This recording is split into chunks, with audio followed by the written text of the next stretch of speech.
right, Billy D here with another exciting pre-Cal Jam podcast with a good friend of mine, past Cal Jammer, Ross Mcdonald. Ross, say hi to everybody. Hi, Billy. Hi, everybody.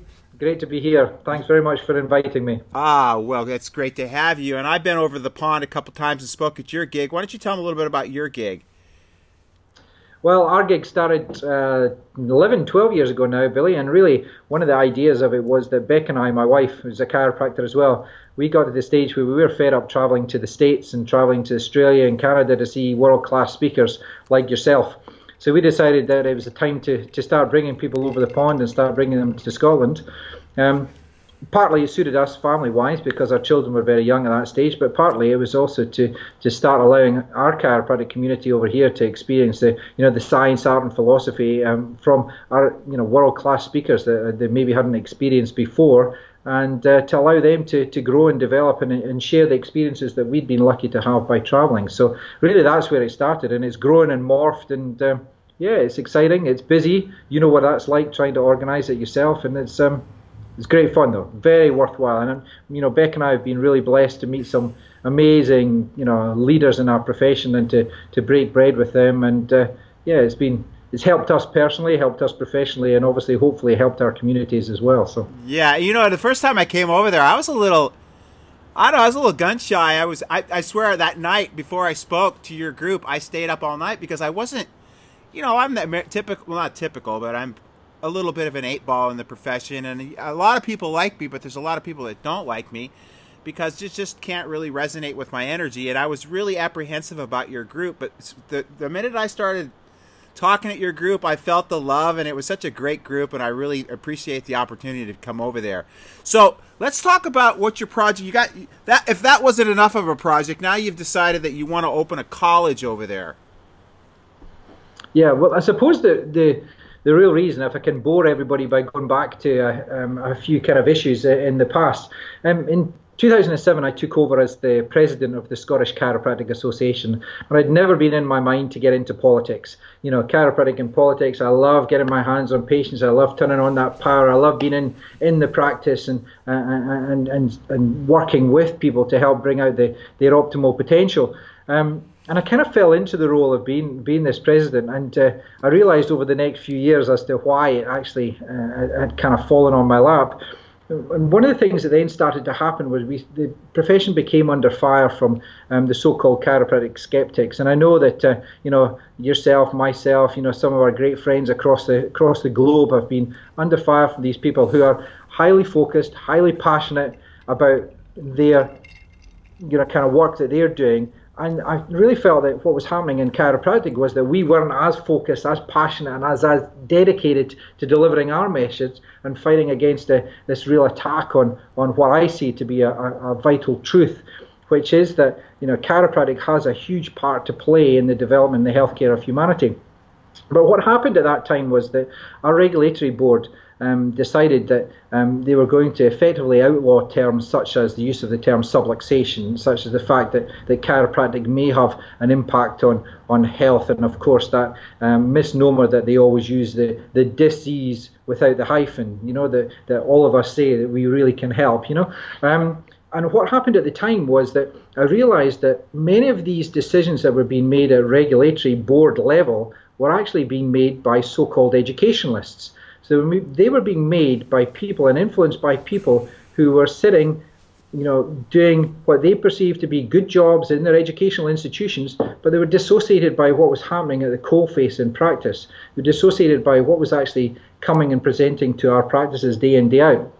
And I realized that if we really wanted to protect our principles and really wanted to protect what we believe in chiropractic and really wanted to have a real change in regulation, a real change in the politicizing of our profession, we needed to have an institution that could actually institutionalize our values and our principles and be a beacon from whence we could then grow and develop and kind of develop principled chiropractic. And really that's what started it. I realized that our graduates are coming out, they're having challenges in practice, some are failing, dropping out of practice. I'm looking at my profession, I'm looking at what I see and do day in, day out in practice, because I'm in full-time practice, And I just think, how could you ever not want to be a chiropractor? I know. I say the same thing all the time too. It's crazy, and you've spent all that money and all that time and all that energy and all that effort, and then to be totally dissatisfied with what you're doing as a profession.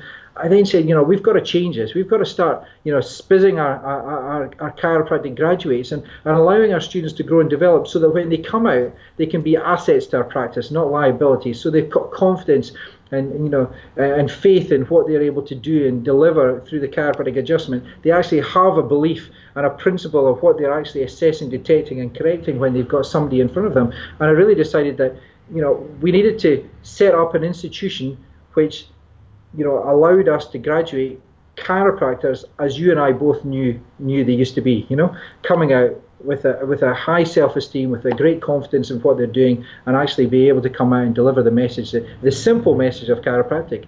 And what we then started to do was we then used the Edinburgh lectures to start funding the initial processes of the accountants and legal things and setting up trusts, etc., so we could start along the road of setting up a principled and traditional chiropractic college in Scotland. Yeah, we need one of those here in California as well. I mean, I've been saying that a lot lately because sure. I've seen even the school that I attended go even further south, more towards the allopathic model.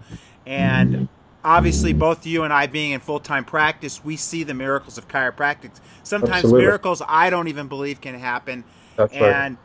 It's just that these kids in the colleges are not even exposed to chiropractic anymore. And the sad thing is, and somebody mentioned this on my page the other day, that a lot of people that come to us seeking help, if they went to the chiropractic college and saw an intern in the clinics at these colleges, they wouldn't even be probably accepted. They'd be referred out immediately to something that they'd already tried and been exposed to total failure. That's why they're in our offices, man. That's right. They've gone the medical route first, and then they come to us as last resort, just try to see if there's any glimmer of hope for them to really resurrect themselves. I just had a guy the other day after his 12th visit. The guy came to me, could barely friggin' walk, and now he's walking completely normal.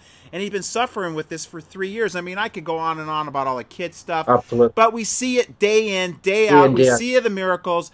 And again, it comes back to you and I have 100% certainty of what we do. We believe in the chiropractic philosophy because we've lived it for 31 years. It's not like we're just making this stuff up. It just works. And it's just so sad that we see the direction the colleges are taking with really just going straight musculoskeletal. And I even bring this up to the musculoskeletal heads. I mean, if it gets rid of pain, why wouldn't you do chiropractic to prevent them from having pain? I mean, if you're going to look at it from that perspective. But it's just we're looking at chiropractic in those arenas. It's just a Band-Aid, and to me, it's just like I don't live my life that way. I live my life to try to get my spell to express 100% of my potential, not only through chiropractic, eating right, exercise, all the things that I get called the mixer for, but I really want to acknowledge you for stepping up to plate because that's a huge monumental task that you're chewing off right there.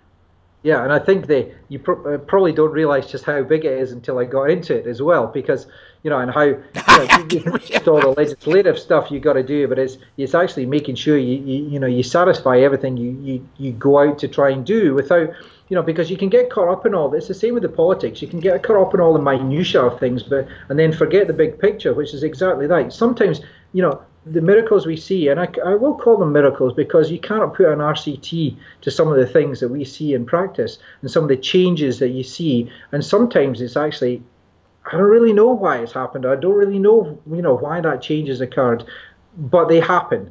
And I think sometimes if you're not exposed to the potential of that happening, I think we then get stuck in our stuff and start blocking actually these things from happening because we don't actually have that certainty in what we're trying to deliver, which is the chiropractic adjustment and optimizing potential.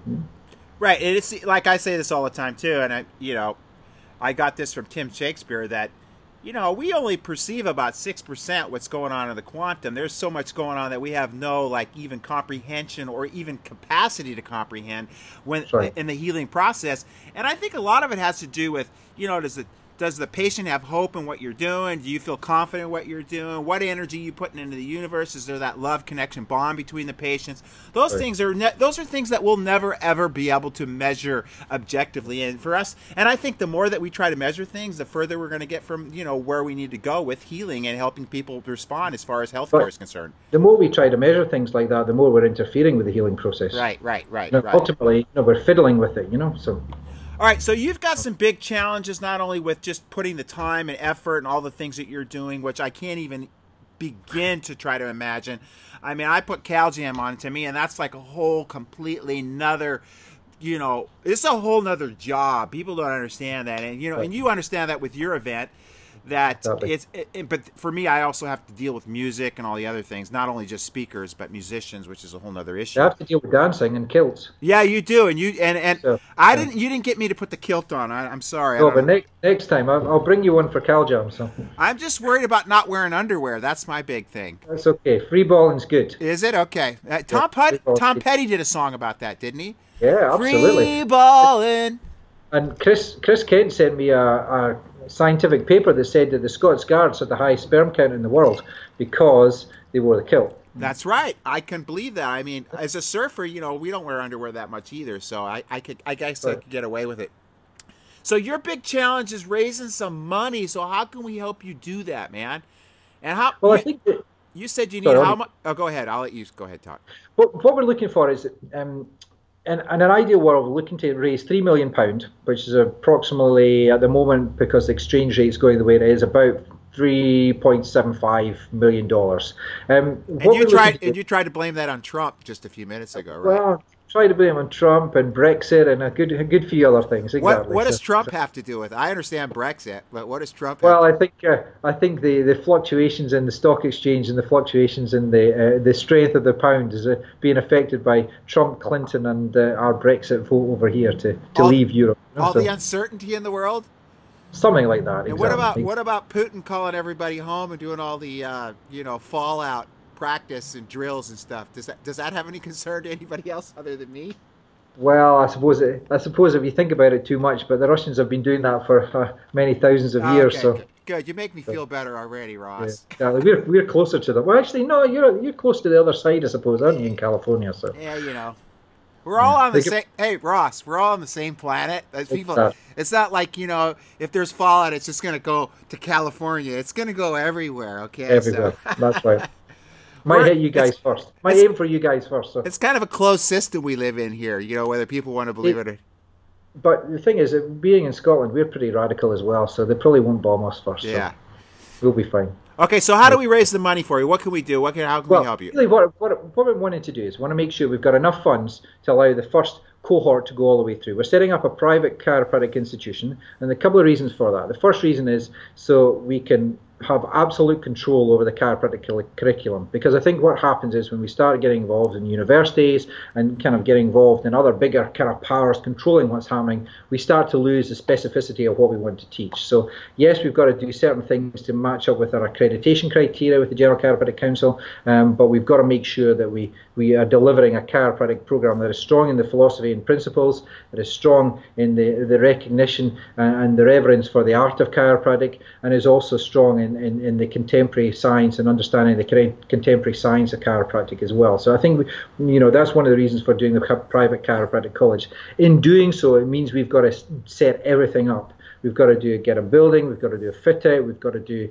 make sure we've got benches in there, we've got to make sure we've got x-ray facilities in there, we've got to do all these kind of things, as well as paying the lawyers, the accountants, and all the other things we've got to do to set up the curricular aspect and that. So a lot of money involved just in doing things like the setup costs.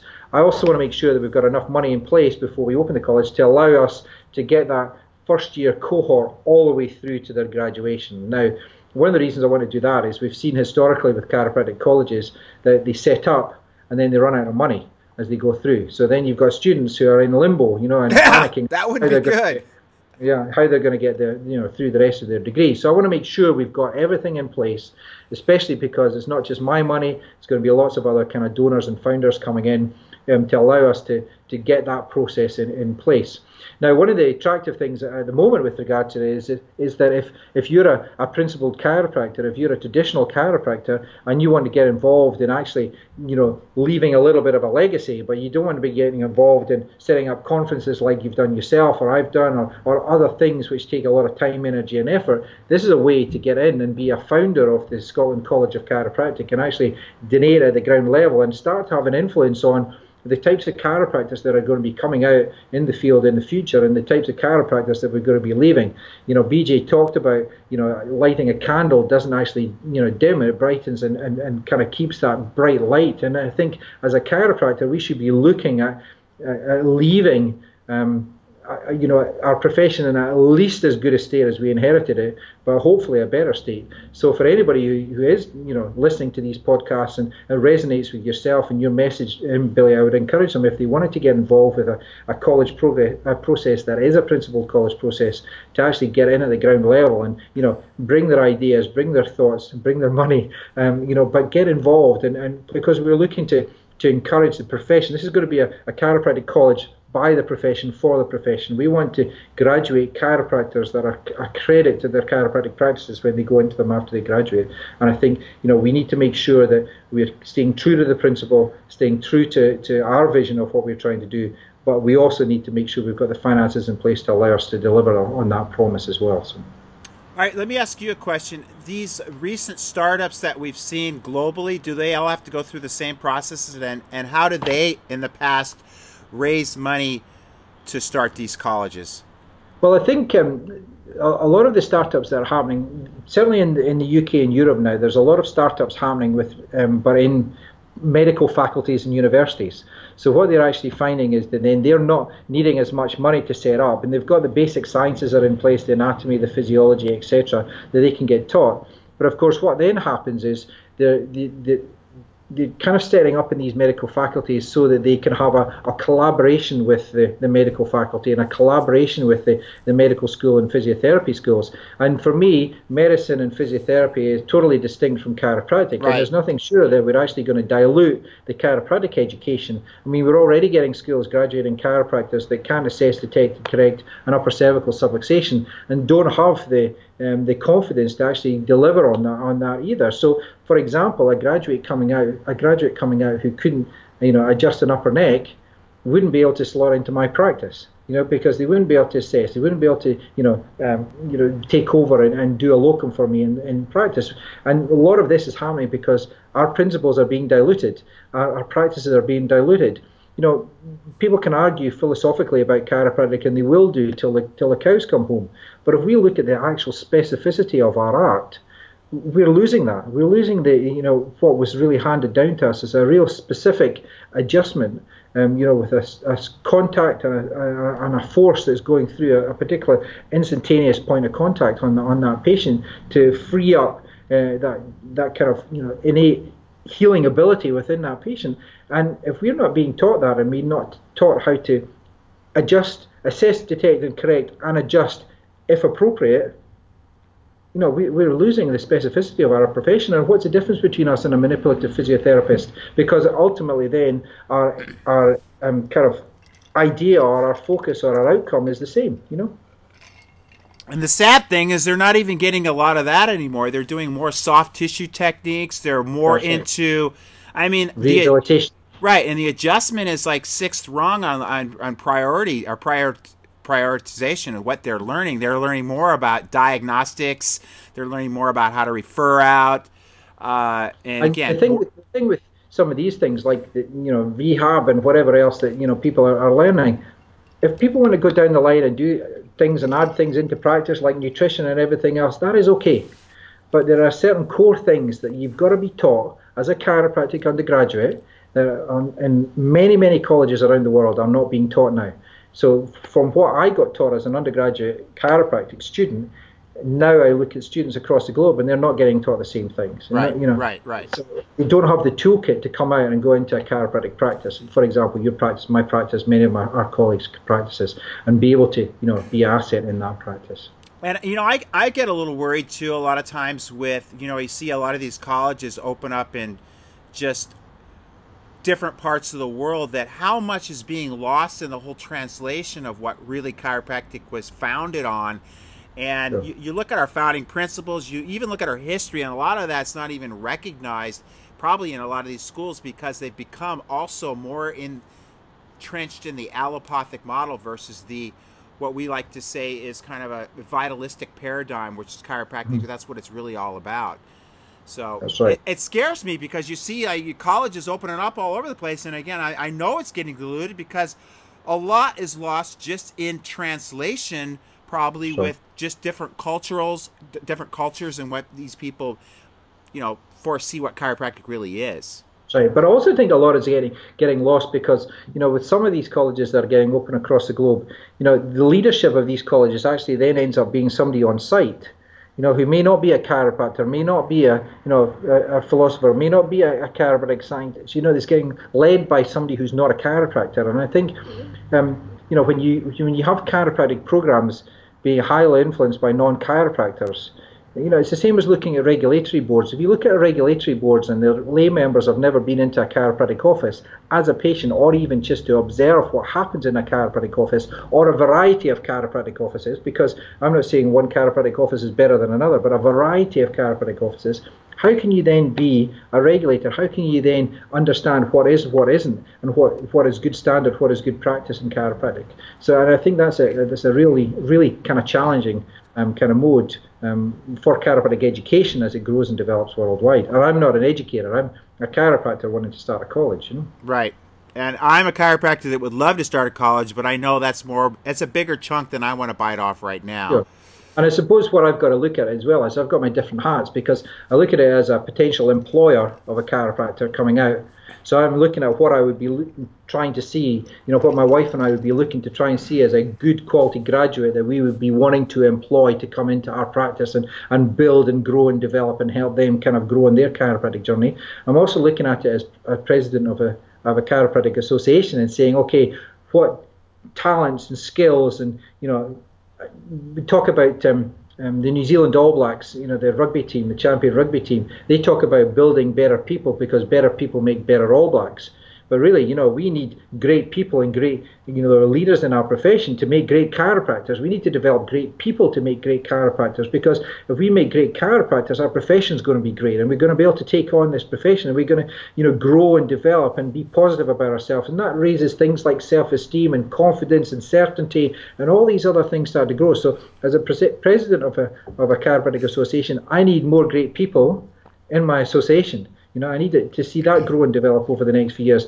And as somebody who's developing a college, I want to make sure we've got great tutors, great lecturers, great inspiration for our students, so they're getting the best of the best when they come into the college as well. Yeah, because the reality is, if we keep continuing going down the road we're going to be definitely outnumbered by the more musculoskeletal based chiropractors versus the more philosophically vitalistic chiropractors. I mean, I think it's already happening, in my opinion.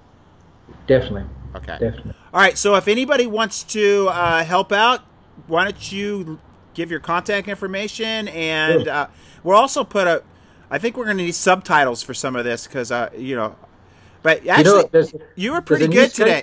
Usually, there's a new Skype update that's got translate, but I didn't see Scottish up there. So you didn't? Okay, because I've noticed that, like at the dance, your enunciation gets a little bit you get a little more.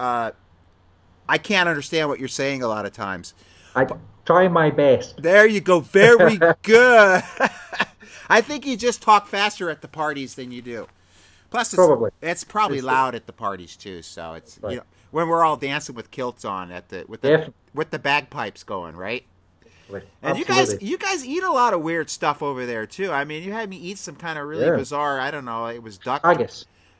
Isn't that like duck droppings or something? No, it's actually venison droppings. No, it's not. It's traditionally it was sheep's entrails with lots of other kind of leftover foodstuffs, but it's not that now. Can you decipher or just explain to me what sheep's entrails are? It's intestines. Okay.